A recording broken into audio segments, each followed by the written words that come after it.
ሰላም ጤና ይስጥልን። በመላው ዓለም የምትገኙ የተወደዳችሁ የሮሃ ቲቪ ተከታታዮች የግንቦት 19 2018 ዓ.ም የምሽት ዜናዎችን ይዘንላችሁ ቀርበናል። በአማራ ክልል ምርጫ እንዳይካሄድ ያገደው አፋብን የምርጫውን ቀን ጨምሮ ለቀጣይ 5 ቀናት በክልሉ መንገዶች ዝግ እንደሚሆን አስጠንቅቋል። ብልጽግና ከባድ ጦርነት አውጇል። ዳንኤል ክብረትና አብይ መቃቃር ውስጥ ገብተዋል። ከኃላፊነትም አንስተዋቸዋል። ለምን የሚለውን ይዘናል። ጀነራል ታደሰ ወረደ በህወሓት ሰዎች ታግተዋል የሚል መረጃ ተሰራጭቷል። ስለ ጉዳዩ ምላሽ ተሰጥቷል። ስለ ታደሰ ወረደ ተጠባቂ አለመጠይቅ የምንላቸዋለን። የኢራን አብዮታዊ ዘብ በአጸፋ እርምጃ የአሜሪካ አየር ኃይል ሰፈርን መምታቱን አስታውቋል። አድማጭ ተመልካቾቻችን አብራችሁ እንድትቆዩ ከፈቀዳችሁ እነዚህንና ሌሎችንም መረጃዎች በዝርዝር የምናሰማችሁ ይሆናል። የሮሃ ቲቪ ወቅታዊና ሀቀኛ መረጃዎች እንዲደርሷችሁ ቻናሉን ሰብስክራይብ፣ ላይክ እና ሼር በማድረግ አሁኑኑ ቤተሰብ ይሁኑ። በአማራ ክልል ምርጫ እንዳይካሄድ ያገደው አፋብን የምርጫውን ቀን ጨምሮ ለቀጣይ 5 ቀናት በክልሉ መንገዶች ዝግ እንደሚሆኑ አስጠነቀቀ። የአማራ ፋኖ ብሔራዊ ንቅናቄ የብልጽግናው አገዛዝ በቀጣይ ሰኞ ሰኔ 24 አካሂደዋለሁ ያለውን ምርጫ አስመልክቶ ጠንከር ያለ ማስጠንቀቂያ አስተላልፏል። አፋብን በመግለጫው የብልጽግናው አገዛዝ ምርጫ ለማድረግ የሚያስችል ተግባራዊ ሁኔታ በሌለበት አውድ ውስጥ በተለይም በአማራ ክልልና በሌሎች አካባቢዎች የመከላከያ ጀኔራል መኮንኖችን ጨምሮ የበርካቶችን ሕይወት የሚቀጥፍ የተፋፋመ ጦርነት እያለ በመጪው ሰኞ ግንቦት 24 2018 ዓ.ም የምርጫ ድግስ ማዘጋጀቱ ይታወቃል ብሏል። አገዛዙ ምርጫውን ህዝቡን ባሳተፈ መንገድ እንደማያከናውንና የምርጫ ሂደትን ለማሳካት የሚያበቃ አንዳችም ቅድመ ሁኔታ ያልተሟላ መሆኑን ቢያውቅም ዓለም አቀፍ ማህበረሰቡንና ሌላውን ኢትዮጵያዊ ጭምር ለማታለል በአንዳንድ ከተሞች ይዞታውን ለማስፋት አዳዲስ የውጊያ ግንባሮችን በመክፈት ላይ ይገኛል ሲል ገልጿል። ይህንን ተከትለውም ከአገዛዙ ሰራዊት ጋር የሚደረጉ ውጊያዎች በበርካታ አካባቢዎች ከሌላው ጊዜ በባሰ ሁኔታ ተጠናክረው እንደቀጠሉ ተገልጿል። የጠላት ኃይል ሲቪሊያንን መጨፍጨፍ እንደ ውጊያ ስልክ ከመጠቀሙ ባሻገር ባገኘው አጋጣሚ ሁሉ ጅምላ ጨራሽ መሳሪያዎችን በዘፈቀደ በማስወንጨፍ የሚያደርሰው ጉዳት በመቀጠሉ የህዝብን ደህንነት ለመጠበቅ ሲባል ይህንን የጥንቃቄ መመሪያ ማስተላለፍ አስፈላጊ ሆኖ መገኘቱንም ጠቅሷል። በመሆኑም ከአርብ ግንቦት 21 2018 ዓ.ም ጀምሮ ተከታታይ 5 ቀናት ከአምቡላንሶች በስተቀር ሁሉም መንገዶች ለተሽከርካሪ ዝግ መደረጋቸውን እያሳወቅን በእነኚህ ቀናት ውስጥ ህዝቡ መደበኛ እንቅስቃሴውን በመገደብ ጭምር ተገቢውን ጥንቃቄ እንዲያደርግ ሲል አሳስበዋል። ይህ በእንዲህ እንዳለ 81ኛ ክፍለ ጦር በአገዛዙ ወንበር አስጠባቂ ኃይል ላይ ድል ተቀዳጅቷል። በሰሜን ወሎ ዞን ገረገራ ግንባር የአማራ ፋኖ ብሔራዊ ንቅናቄ ወሎ ቤተ አማራ ሚኒሊክ እዝ 303ኛ ግዙፉ አሳምነው ኮር 81ኛ ክፍለ ጦር ጨረባ ምርጫ ሽፋን የህዝብን ሰላም ሲያውኩ በነበሩ የአገዛዙ ወንበር አስጠባቂ ኃይሎች ላይ መብረቃዊ ድል ተቀዳጅቷል። ምርጫ አስፈጽማለሁ በሚል የቀን ቅዠት ውስጥ ሆኖ ንጹሐንን በግዳጅ ለድጋፍ ሰልፍ ሲያሰቃይ የነበረው የብልጽግና ሰራዊት በ81ኛ ክፍለ ጦር በተጠና ኦፕሬሽን ክፉኛ ተቀጥቷል። ግንቦት 19 2018 ዓ.ም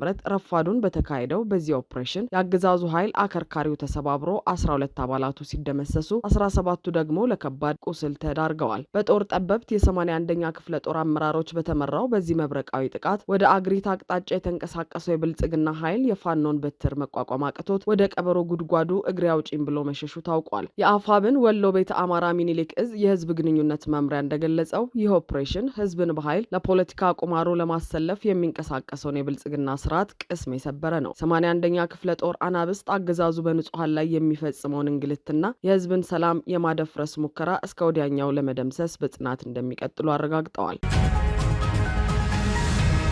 ዲያቆን ዳንኤል ክብረት ከፋና ቲቪ የቦርድ ሰብሳቢነት ስልጣናቸው መነሳታቸው ታወቀ።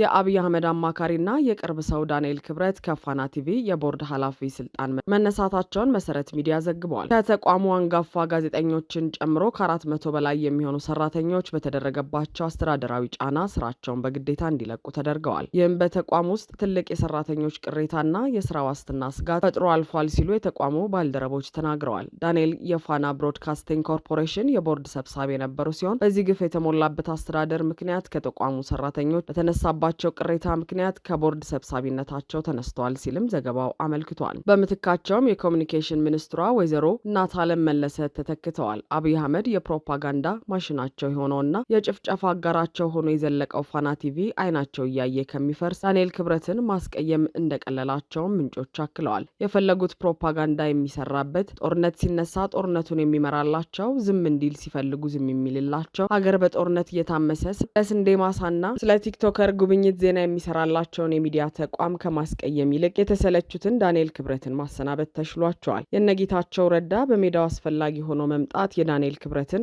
አስፈላጊነት መቀነሱ ደግሞ አብይ በዳንኤል ላይ ፊታቸውን እንዲያዞሩ አድርጓቸዋል። እንዲሁም ከቅርብ ጊዜ ወዲህ አብይና ዳንኤል ያላቸው ቀረቤታ እየቀነሰና ዳንኤልም በአብይ ፊት እየተነሱ መሆኑን የደረሱ መረጃዎች ያመለክታሉ። አብይ በተገኙበት መድረክ ሁሉ ይዘዋቸው ይዞሩ እንዳልነበር ዛሬ ዳንኤል በየመድረኩ እንዳይገኙ እያደረጉ ነው። በተለይ የኦህዴድ ሰዎች የዳንኤል ተረቶች እንዳበቃላቸውና ምንም አይነት ተጽዕኖ እንደማይኖራቸው በመረዳታቸው የዳንኤል አስፈላጊነት ማብቃቱን እያሳዩቸው ነው። ታዲያ ዳንኤል በግል ተወዳዳሪነት የህዝብ ተወካዮች አባል እንደነበሩ የሚታወቅ ሲሆን አሁን ግን ይህን መገፋታቸውን ለማደስ ሙሉ የብልጽግና አባል ሆነው ሊወዳደሩ መሆኑ ተገልጿል። የሆነ ሆኖ መጣው እንደ ሸንኮራ መጣል የማይከብዳቸውና በሁሉም ነገር ስልቹ የሆኑት አብይ አህመድ ዳንኤልንም መጣው እየጣሏቸው ነው። ጀነራል ታደሰ ወረደ በህወሓት ሰዎች ታግተዋል በሚል የተሰራጨው መረጃ ለእሳቸው ቅርብ የሆኑ ሰዎች ጉዳዩን አስተባበሉ። አንድ ወር ለሚሆን ጊዜ ከአደባባይ የጠፉት የቀድሞ የትግራይ ጊዜያዊ አስተዳደር ፕሬዚዳንት ሌተናል ጀነራል ታደሰ ወረደ ታግተዋል ሲል አፍሪካ ኢንተለጀንስ ዘግቧል። ጀነራሉ ወደ አዲስ አበባ እንዳይጓዙና ከብልጽግና መንግስት ባለስልጣናት ጋር እንዳይገናኙ በሚል ነው የታገቱት ተብሏል። ህወሓት ከአንድ ወር በፊት ዶክተር ደብረጽዮን ገብረ ሚካኤልን ፕሬዚዳንት አድርጎ መምረጡና በአብይ አህመድ የተሾሙትን ጀነራል ታደሰ ወረደን ከስልጣን ማንሳቱ ይታወሳል። ከዚህ የስልጣን መውረድ በኋላ በአደባባይ ያልታዩት ጀነራል ታደሰ የጠፉ በሚልም ብዙ ሲጠየቅ ነበር። አፍሪካን ኢንተለጀንስ ስለ ጉዳዩ ሰማሁት ያለውን መረጃ ምንጮቹን ዋቢ አድርጎ ዘግበዋል። ጀነራል ታደሰ ወረደ ከመቀሌ እንዳይወጡና እንዳይንቀሳቀሱ ታግተው እንደሚገኙ አረጋግጫለሁ ብሏል። ጀነራሉ ወደ አዲስ አበባ እንዳይጓዙ በዚያም ከአገዛዙ ባለስልጣናት ጋር እንዳይገናኙ በሚል በህወሓት ቁጥጥር ስር ናቸው በማለት ዘግበዋል። የአፍሪካን ኢንተለጀንስ ዘገባ እንደሚያመላክተው ይህ እገዳ የተጣለው በጀነራል ጻድቃን ገብረትንሳኤና ጌታቸው ረዳ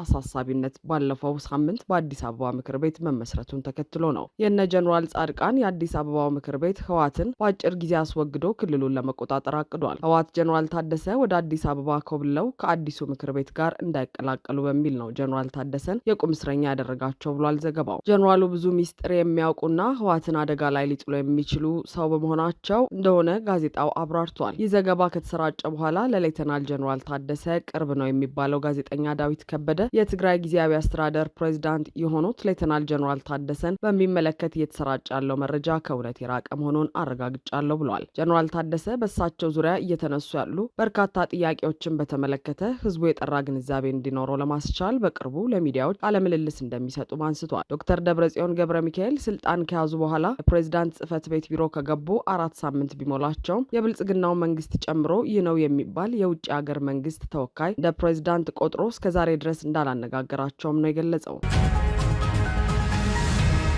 የኢራን አብዮታዊ ዘብ በአጸፋ እርምጃ የአሜሪካ አየር ኃይል ሰፈርን መምታቱን አስታወቀ። አሜሪካ የፈጸመችውን ጥቃት ተከትሎ የኢራን እስላማዊ አብዮታዊ ዘብ ወሰድኩት ባለው የአጸፋ እርምጃ የአሜሪካ አየር ኃይል ሰፈርን መምታቱን አስታውቋል። አሜሪካ ሌሊት ላይ በኢራን የወደብ ከተማ ባንዳር አባስ ውስጥ በሚገኝ የአውሮፕላን ማረፊያ አቅራቢያ ለአየርና ለባህር ኃይሏ ስጋት እንደሆኑ የገለጸቻቸውን ወታደራዊ ማዕከላት መምታቷን አስታውቃለች። የኢራን አብዮታዊ ዘብ ጥቃቱ ምንም ጉዳት እንዳላደረሰ በመጥቀስ በምላሹ የአሜሪካ የወረራ ጥቃት መነሻ ነው ባለው የአየር ኃይል ሰፈር ላይ ጥቃት መፈጸሙን የኢራን ዜና ወኪል ታስኒም ይዞት በወጣው መግለጫ ይፋ አድርጓል። ይህ ጥቃት የተፈጸመበት ወታደራዊ ማዕከል የት እንደሚገኝ ግን በትክክል አልተገለጸ። የአብዮታዊ ዘቡ ጨምሮ የጠብጫሪነት ጥቃቶች አጸፋ እንደሚሰጣቸው በማመልከት ጥቃቶች የሚቀጥሉ ከሆነ የበለጠ ከባድ ምላሽ እንደሚኖር ገልጿል። ከአብዮታዊ ዘቡ ጋር ቅርብ የሆነው ታስኒም የዜና ወኪል ምንጮችን ጠቅሶ እንደዘገበው አሜሪካ ሌሊት ላይ የፈጸመችው ጥቃት ምንም ነገር በሌለበት ቦታ ላይ መሆኑንና ፍንዳታውም የተሰማው ከዚያ ጋር የተያያዘ መሆኑን አመልክተዋል። ይህ በእንዲህ እንዳለ የኢራን አብዮታዊ ዘብ በሆርሙዝ ወሽመጥ በኩል የራዳር መከታተያውን አጥፍቶ ሊያልፍ የነበረ የአሜሪካ ነዳጅ ጫኝ መርከብን ማስቆሙን ታስኒም የዜና ወኪል ዘግበዋል። ዘገባው እንደሚያመለክተው የአብዮታዊ ዘቡ ባህር ኃይል በመርከቡ ላይ ተኩስ ከፍቶ ወደ መጣበት እንዲመለስ ማስገደዱንም ገልጿል። የአሜሪካ ጦር በኢራን ስትራቴጂካዊ የወደብ ከተማ ባንደር አባስ የሚገኝ ወታደራዊ ስፍራን ኢላማ ያደረጉ የአየር ጥቃቶችን መፈጸሙን አስታውቋል። የአሜሪካ ኃይሎች በሆርሙዝ ወሽመጥ ዙሪያ ስጋት ደቅነው የነበሩ 4 የኢራን ድሮኖችንም መትተው እንደጣሉ የአሜሪካ ማዕከላዊ እዝ ገልጿል። እንደ ሴንትኮም ገለጻ ባንደር አባስ ውስጥ የሚገኘው ወታደራዊ ስፍራ ጥቃት የተፈጸመበት አምስተኛውን ድሮን ለመተኮስ ሲዘጋጅ ነው። የኢራን መገናኛ ብዙሃን ከከተማው በስተምስራቅ አቅጣጫ የፍንዳታ ድምጾች መሰማታቸውን ዘግበዋል። ጥቃቱ የተፈጸመው በአሜሪካና ኢራን መካከል የተደረሰው ጠንካራ ያልሆነ ተኩስ አቁም ተግባራዊ መሆን ባላቆመበት ነው። በሆርሙዝ ወሽመጥ ለሚደረግ የመርከብ ጉዞ መቆም እንዲሁም የዓለም አቀፍ የነዳጅ ዋጋ መናር ምክንያት የሆነውን ይህንን 3 ወር የሞላው ጦርነት ለማቆም የሚደረጉ ረጅም ድርድሮች እስካሁን መፍትሄ አላስገኙም። አሜሪካ ራሷን ለመከላከል እንደሆነ በመግለጽ ኢራን ውስጥ ባሉ ኢላማዎች ላይ ጥቃት ስትፈጽም ይህ በ3 ቀናት ውስጥ ለሁለተኛ ጊዜ ነው። እንደ አዲስ ጥቃቶች መድረሳቸው የተኩስ አቁም ስምምነቱን አደጋ ላይ ጥለውታል። ሴንትኮም የተወሰደውን ወታደራዊ እርምጃ የተመጠነ በግልጽ ራስን የመከላከል የሆነ እንዲሁም የተኩስ አቁም ስምምነቱን ለማስቀጠል ያለመ ነው ሲል ገልጾታል። አድማጭ ተመልካቾቻችን የሰዓቱ የሮሃ ቲቪ ዜናዎች የተከታተላችኋቸውን ይመስሉ ነበር። አብራችሁ ስለነበራችሁ ከልብ እናመሰግናለን። ሰላም።